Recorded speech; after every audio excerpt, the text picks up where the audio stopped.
Some of us really like to keep our work lives and our professional lives separate. And that might mean traveling a little bit farther if you want to kink. I know some people won't even kink in the same state that they see clients. So they will only kink when traveling or kink within their own home. Some people will drive smaller distances to be able to kink, or it's less likely they will run into clients. Hello, everyone. I am Michelle Melville-Cashan. I am the Community and Content Director here at Sexual Health Alliance, and today I'm with Amanda Jepson. Welcome, Amanda. Hi there. Can you tell us a little bit about yourself and what you do? Absolutely. So my name is Amanda Jepson. I'm a licensed professional counselor here in the state of Colorado. In addition to that, I am an ASEX certified sex therapist and approved clinical supervisor. I currently work at the UCCS Veterans Health and Trauma Clinic. So I work with active duty military, veterans, first responders. I focus pretty heavily on that intersection between treating trauma, trauma recovery, and working on therapy. Wonderful. All right, everyone, make sure you stay tuned till the end of this video because Amanda's going to answer the question, what's the wildest piece of advice someone's ever given you about relationships? And did it actually work? All right, so Amanda's going to be presenting at our upcoming kink event happening in August. Amanda, can you tell us a little bit about what you're going to be talking about at this event? Absolutely. So I'm going to be joining Midori that weekend. We're going to be talking, or I'll be talking about kind of where kink comes from, how people get interested in kink, and working through some of those myths or assumptions that we have about kinksters and why those are not true. That's great. Can you tell us a little bit, what are some of the most common myths that people have about kink? Absolutely. For example, one of the biggest ones that I hear, at least in my corner of therapy, is that obviously anybody engaging in kink must be doing so because of a history of trauma or because something bad happened to them. I also hear a lot of people talk about the mental health of individuals that engage in kink, that someone must be unhealthy or want to hurt themselves in order to be interested in kink. And when we look at the actual research behind interests and motivations, we actually don't really see a strong correlation. For example, kinksters are no more likely than the general population to have experienced trauma. It just does not seem to be the case. Yeah, and do some people engage in kink as a way of helping them heal past traumas? So the interesting thing is, while people can engage in things like shadow play is related to either parts of ourselves that we don't like or experiences that we've had that we don't like. So while people might do that and it might help them find strength, find empowerment, it oftentimes is not just that may help them recover from trauma. It can sometimes be a tool, but we still strongly recommend having good skills, good tools, good support, like being in therapy, to do that at the same time. We are seeing some dangerous trends happening where that's kind of being touted as the one way to work through trauma. And as teaches us, there is not necessarily one true way to do things. And so while that might be a way that people find themselves starting to explore or starting to try that trauma recovery, oftentimes I see people doing it unintentionally, and it can lead to harm if they're not careful. Yeah. So I want to back up for a minute and talk more about kink in general. Mhm. So what are some of the most common kinks that people have that you've worked with or that, you've come in contact with? So the population that I work with, I see a lot of interest in sensation play. So that might include individuals that are interested in either inflicting or experiencing pain, but pain is not the only kind of sensation that people might do. And not everybody that does those things that we consider to be painful, they might not actually experience it as pain. And so this might be things like wax play. This might be things like impact. This might even be things like light touch too, like feathers and stuff like that. So I see a lot of sensation. In addition to that too, I also work with a lot of individuals that are engaging in group sex play or doing activities like cuckolding and things like that, where they get to kind of play with relationships and a little bit. Yeah, Yeah. And for anyone who's watching who doesn't know, what are some other really popular kinks? Oh boy. Thinking about other really popular. So a lot of individuals will also get really into role playing. We'll also see a lot of individuals engaging in power play. So that might be that traditional sense of dominance and submission. That might be using terms like big and little or middle, things like that. So, and sometimes there's going to be overlap between a lot of those. Sometimes people will mix, power play with sensation play or role play with some of that power play. Because as I tell both my clients and my students, humans are incredibly creative and we find all sorts of ways to do this. Yeah. And so if someone comes into your office and says, I want to try this type of kink for the very first time, and I'm not really sure how to go about it, what advice do you give to them? Lots and lots of research, which Mhm. is so much more boring than what most people would rather do. They want to get out there and do. But oftentimes I'm going to tell them to perhaps maybe go to their local dungeon and get to watch a scene like that happen. It might be watching videos, porn or otherwise, a lot of it isn't just in porn, but being able to watch videos of other people engaging in it. It might be writing out the fantasy of what it is that they would like to experience and talking with their partner or partners about that and hearing if there's some overlap in interests. But really, truly for the individual, it's checking into what are their motivations, what is it that they are wanting, or in some cases, expecting to experience in that, and is that realistic? And are there any aspects of that kink that maybe they haven't explored or thought of yet that they need to prepare for? That's really good advice. And what if there's someone who comes in your office and they want to talk to their partner about trying out a new kink, but they're not really sure how to go about it with their partner? What would you say to them? First things first, depending on if I'm working with just the individual, I might help them work through rehearsal. So, having them practice different things. Sometimes I'll play the part of the partner. Sometimes we'll play with the empty chair, playing the part of the partner. Sometimes I might give examples and let them try that on for size. If I'm working with the couple, we might do some skills building about communication and broaching first, and then encouraging the one person to speak up. I also do strongly recommend a lot of those yes, no, maybe lists. There are great apps out there that help people with this, like, for example, Spicer, where a couple can go through and answer those questions, and it only shows them that they're both a yes and or a maybe on. So they're kind of starting the conversation from some overlaps already, which kind of help them know what may or may not be on the table. Oh, I love that. And we have a Sexual Health Alliance yes, no, maybe checklist too.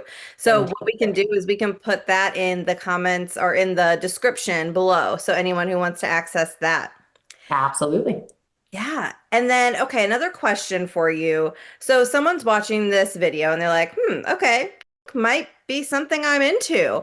What would be a good first step? Like, do you have any website recommendations, like Kink 101? Like, where do people learn more about this? There are a couple different ones that I might recommend. I tend to go more towards books, but some good ones out there are Dictionary. That one gives you a full overview of all of the different kinds of. There's a great BDSM 101 book out there. I also recommend going and checking out some local communities. So in most areas, because again, one of the things that research tells us is kink tends to be pretty ubiquitous and there tends to be places to access kink almost everywhere. But going and meeting local kinksters in your area, that does not mean starting to play with those folks before you've gotten to know them, but checking out your local dungeons or play spaces, attending sloshes or munches. They're pretty much the same thing, but they are kinksters meeting in non-kink settings. Sloshes are where there's drinks available, munches are where there's food available. And it really allows you to connect with the community in a low pressure setting because kink is not happening in those spaces. Yeah. And also oftentimes finding events for something like a tasting. Tastings are where you can go and try out kink activities or watch kink activities. That's very low pressure and very safe. In most cases, it's people that are very skilled in what they're doing that are offering that little taste of what that kink experience might be like. Yeah, that's great advice. And what about for clinicians? So let's say you're a therapist, counselor, educator, coach, and you want to get involved in the kink scene, but you're afraid that you might run into one of your clients or somebody you know. Like, how do you balance that? Now, this is one of the most interesting conversations to have. So, I mentioned where I work clinically, but I'm also a college professor. So, I teach grad students about sex therapy. And one of my favorite things to do is bring in different speakers. And a lot of my speakers have their personal life and their professional life. And almost always we touch on at some point balancing that. One of the things that I can tell you is there's not one right way to handle this. Now, there are definitely some wrong ways to handle this from an ethical and licensure perspective, but there's not one right way. And what we have to understand is all of us are going to do this differently. Some of us really like to keep our work lives and our professional lives separate. And that might mean traveling a little bit farther if you want to kink. I know some people won't even kink in the same state that they see clients. So they will only kink when traveling or kink within their own home. Some people will drive smaller distances to be able to kink, or it's less likely they will run into clients. However, I know that there are a growing number of professionals that outright negotiate this with clients, and it's in their informed consent that you may see me in these spaces. And if you see me, I won't acknowledge you until you acknowledge me. And there's a really explicit conversation. So I just think ultimately checking in with whatever your licensure requirements are in terms of interaction with clients, talking with consultation groups or other professionals you may know that straddle both worlds and see what's out there as an option.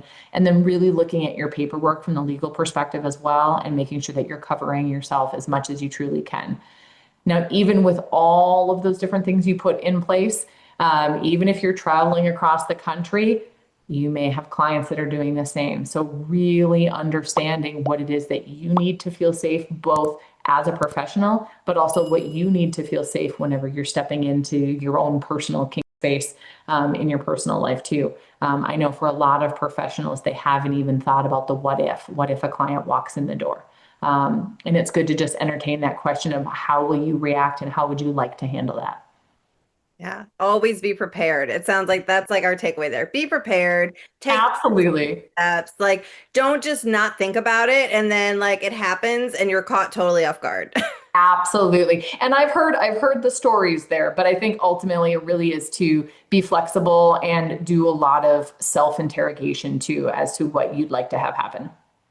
Yeah, for sure. So I like to leave the audience with one final like tip or takeaway. So, and I want to relate this back to kink and trauma. So for anybody watching this video, do you have one final like piece of advice or tip or takeaway for those working with people maybe with a trauma history who are interested in kink or something like that? Absolutely. I think the biggest one that I try to stress when I'm working with my clients or if I'm doing education, it really is making sure that if you have a history of trauma, that you're disclosing that to the people that you're playing with. Now, that does not mean going into the nitty-gritty details of what you've experienced. But if the kink activity that you're engaging in is going to touch any of the edges related to your trauma, from a best practice, from an informed consent perspective, you need to make sure that the people that you're playing with know that. For a couple different reasons. One, it lets them know that they might be hitting your edges because otherwise that might not be something that they're comfortable with doing, right? In addition to that, it also lets both of you or however many people are involved be able to make a plan for what does it look like when you're triggered? What do you need when you get triggered? If something goes sideways, what sort of support plan or what kind of aftercare might need to be engaged in? And so ultimately, I tell people it might be uncomfortable to disclose that. It might be uncomfortable to have that disclosed to you, but it really is essential when you're looking at best practice negotiation. That is such a great takeaway. Thank you. Thank you. All right, I want to get to our final question. What's the wildest piece of advice someone's ever given you about relationships? And did it actually work? I have to say for me, wild is the one part that stuck out. You're going to get absolutely that like stubborn, obstinate part of myself in this. It's that don't go to bed angry thing. I cannot stand that piece of advice because I'm like, don't tell me what to do. But does it actually work? In a lot of experiences of my own and when I'm working with people, no, it doesn't, because then we're putting that resolving something on a structured timeline. People are compromising before they're ready. People don't have a time to regulate. Can it work? Yes. But I would say in most cases, something hard and fast, like don't ever, usually there's a lot of pitfalls involved in it actually being successful. Yes. Oh, okay. I love that answer so much. That's so great. Because personally, that's one of my things. It's like a pet peeve of mine because I'm like, okay, now is not always the right time to force yourself to work through something. Like sometimes you need that time to cool off and think and like, self-regulate and, get your nervous system back under control. So I totally agree with you. Or people stay up all night fighting because we can't go to bed until this is resolved, right? Yeah, no, go to bed, get some sleep, try again tomorrow. Exactly. I love it. All right, everyone. If you would like to learn more from Amanda Jepson, you can attend our online weekend event. It's called the Non-Vanilla Xceptional Weekend with Midori and special guests. It's happening Saturday, August 9th and Sunday, August 10th, 2025. It's an online event. It's very accessible. You can get tickets on our website at sexualhealthalliance.com. Thanks for being with us today, Amanda. Thank you so much for having me. You're welcome. Bye, everyone. Thanks for watching our video with Amanda Jepson. Do us a favor, share this with someone who might benefit from this information. Your support helps us reach more people with important sexual health information. If you're passionate about this space, we know you'll enjoy these videos, so check them out. Like this video, subscribe to our channel, and remember, you are exceptional.